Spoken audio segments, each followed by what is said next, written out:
For å løse de store velferdsoppgavene trengs en åpen holdning til samarbeid mellom offentlig og privat sektor. En dom i Høyesterett slår fast at stiftelsen Utleieboliger Alta er omfattet av momskompensasjonsordningen. I etterkant har Skattedirektoratet feiltolket dommen. Det rammer blant annet borettslaget Per Skredders vei, som sammen med kommunen gir tilbud til 12 psykisk utviklingshemmede beboere. I svar på mitt skriftlige spørsmål nummer 839 for 2010-2011 henviser statsråden til nye runder i rettsapparatet. Hvorfor? Statsråd Johnsen. Ærede president, jeg viser til behandlingen i domstolen fordi et sameies rett til kompensasjon skyldes at bo-, hjelpe- og omsorgstilbudet kan være ulikt organisert. I noen tilfeller utgjør botilbudet en integrert del av en lovpålagt heldøgns omsorgstjeneste, der botilbud og hjelpe- og omsorgstilbud utgjør et nødvendig hele.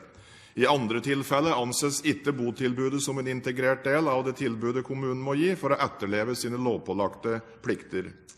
Som jeg viser til i mitt svar, så har avgiftsmyndigheten etter dommen i Høyesterett om stiftelsen Utleieboliger i Alta lagt til grunn at privat virksomhet kan ytes kompensasjon ved utleie av visse boliger. Det som kreves imidlertid at utleien er en integrert del av det tilbudet kommunen gir for å etterleve sine plikter, der, som jeg sa, der botilbud og hjelpe- og omsorgstiltak er et hele.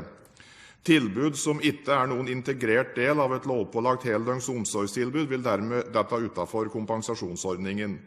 Jeg viser i den sammenheng til at det er vilkår etter kompensasjonsloven at en privat aktør yter en lovpålagt tjeneste innenfor helse, sosial eller undervisning. Tingrettslige sameier og borettslag kan etter dette falle utenfor kompensasjonsordningen dersom botilbudet ikke oppfyller de kriterier som jeg har nevnt. Det nærmere spørsmålet om hva som er lovpålagte oppgaver for kommunen etter sosialtjenesteloven er tatt opp i en sak for domstolene som gjelder et sameies rett til kompensasjon. Og jeg er selvsagt interessert i å få en nærmere avklaring av dette gjennom rettsapparatet. Saken om borettslaget Per Skredders vei er som tidligere opplyst under behandling hos avgiftsmyndigheten, og jeg finner det riktig å avvente den behandlingen før jeg gir noe endelig svar på spørsmålet, ærede president. Tilleggsspørsmål, Sanner.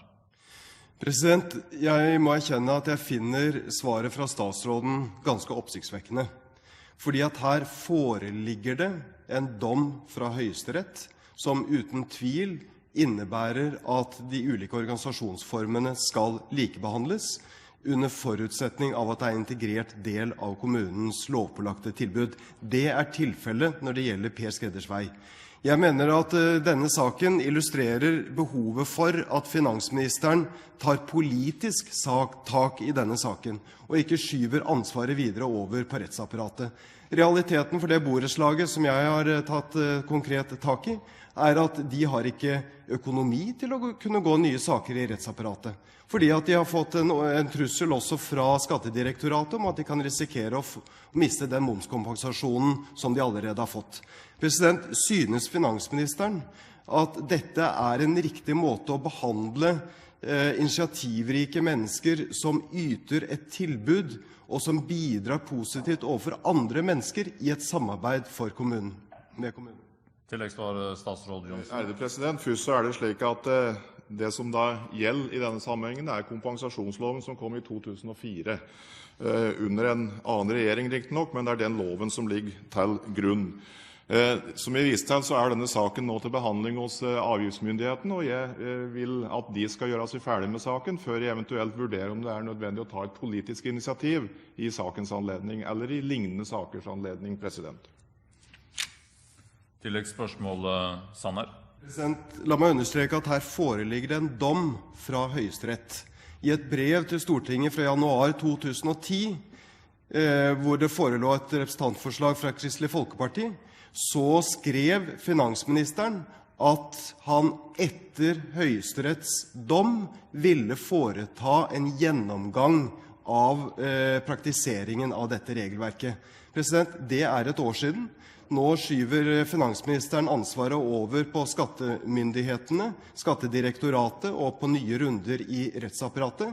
Her er det behov for en politisk gjennomskjæring.